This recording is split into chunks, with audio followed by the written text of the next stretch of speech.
दोस्तों नमस्कार, जय श्री राम।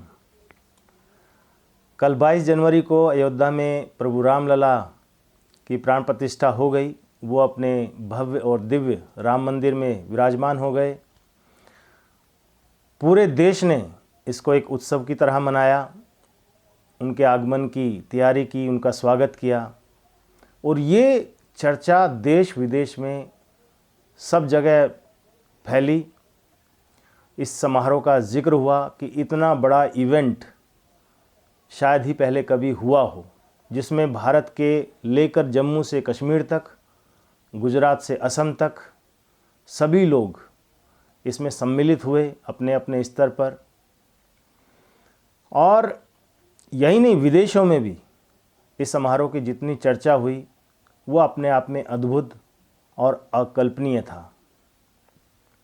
दोस्तों, राम मंदिर के शुरू होने से पहले अगर हम थोड़ा पहले चलते हैं तो आपने देखा होगा कि अधिकतर लोग खुश थे और राम मंदिर के आगमन की तैयारियों में जुट गए। और कुछ लोग ऐसे भी थे जो इसके विरोध में उतर आए, खासकर विपक्षी दल।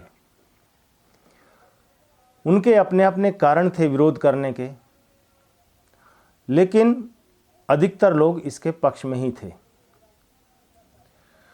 इसके इतर मैं दूसरी तरफ लेके चलता हूँ। जिन लोगों ने इसका विरोध किया उसमें से कुछ तो ऐसे थे जिन्होंने इस प्रोग्राम में रंग में भंग डालने के लिए जैसे जैसे बयान दिए, अपने विवाद के चलते उनके कोई मतभेद या उनकी राजनीतिक लड़ाई हो सकती थी, क्योंकि वो राजनीतिक दलों से संबंध रखते हैं, या उनके कुछ और कारण हो सकते हैं, लेकिन उन्होंने विरोध किया और उस स्तर तक जाकर के विरोध किया जहां ये देश एक बार फिर से किसी बड़े दंगे की आग में झुलस सकता था।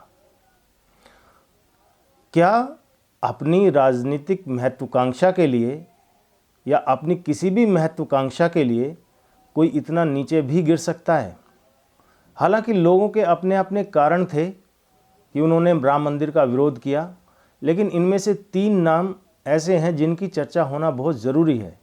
उनका कारण सिर्फ राम मंदिर का विरोध करना ही नहीं, बल्कि वो अपने विवादास्पद बयान देने से पहले ये भी भूल गए कि ये एक राष्ट्रीय सुरक्षा के लिए खतरा साबित हो सकते हैं।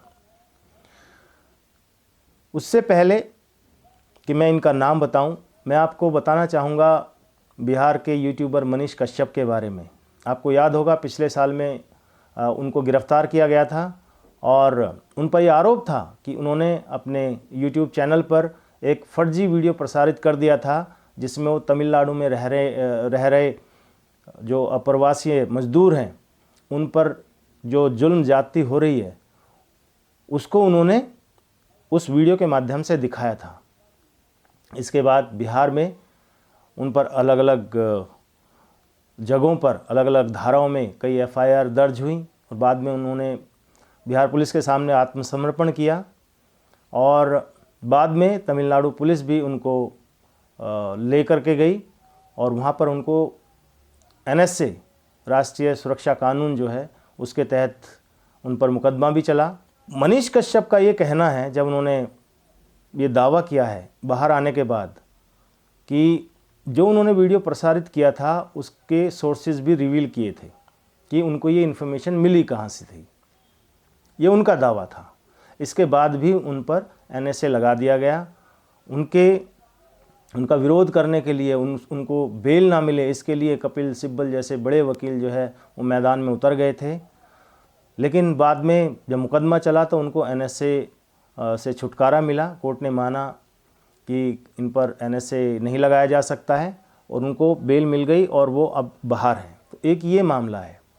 अब दूसरी तरफ लेके चलते हैं कुछ ऐसे बयानों पर जिनके चलते ये जो राम मंदिर निर्माण में, या यूं कहिए कि जो ये समारोह होना था 22 जनवरी को, इसके रंग में भंग डल सकता था और देश में कोई बहुत बड़ा, यूं समझिए कि दंगा हो सकता था या कोई भी ऐसी घटना हो सकती थी जो अप्रिय होती। आपको याद होगा कि सुप्रीम कोर्ट के एक वकील हैं प्रशांत भूषण, पहले आम आदमी पार्टी के संस्थापक सदस्य थे।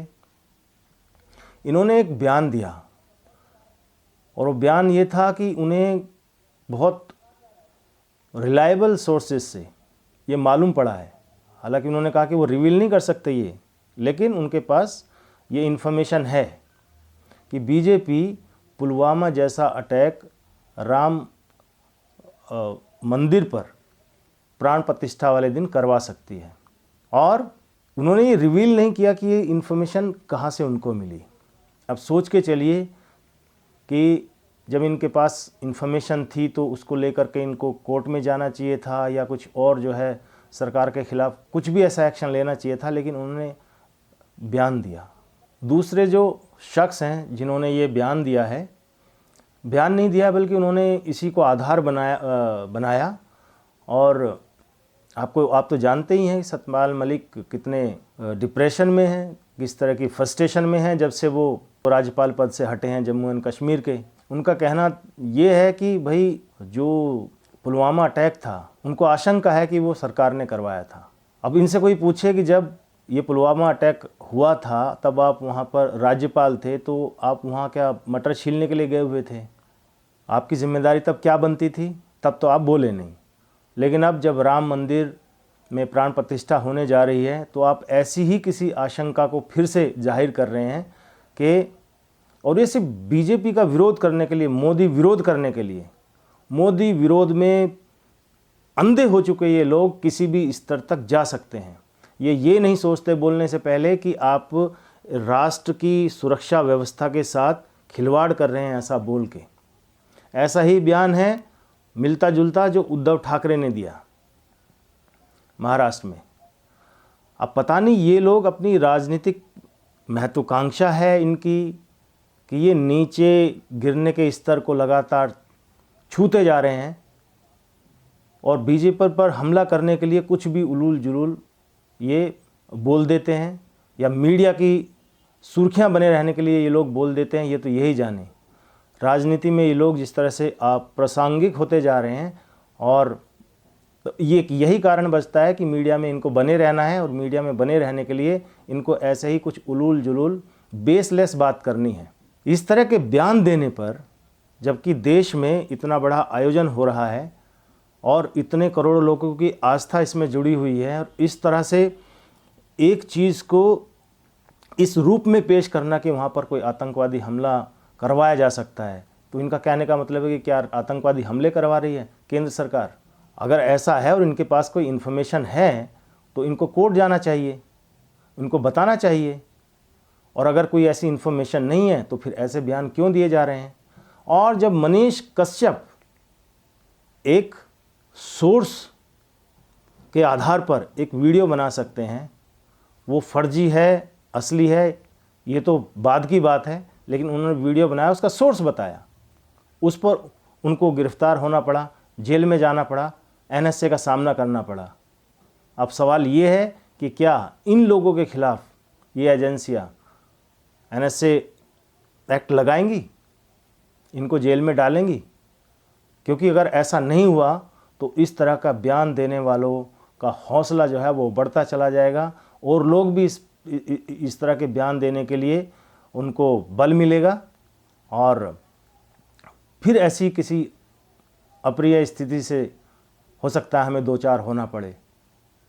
तो ये एक बड़ा सवाल है। राज्य सरकार को या केंद्र सरकार को या हमारी कानून व्यवस्था को इस बारे में गंभीरता से विचार करने की ज़रूरत है, और इनको ऐसा सबक सिखाने की ज़रूरत है ताकि भविष्य में बिना प्रमाण के ये ऐसी कोई भी बात बोलने से पहले 1000 बार सोचें। आप हमारे साथ जुड़े इसके लिए आपका बहुत बहुत धन्यवाद, आभार। फिर मिलते हैं, अपना ध्यान रखिए। जय हिंद, वंदे मातरम।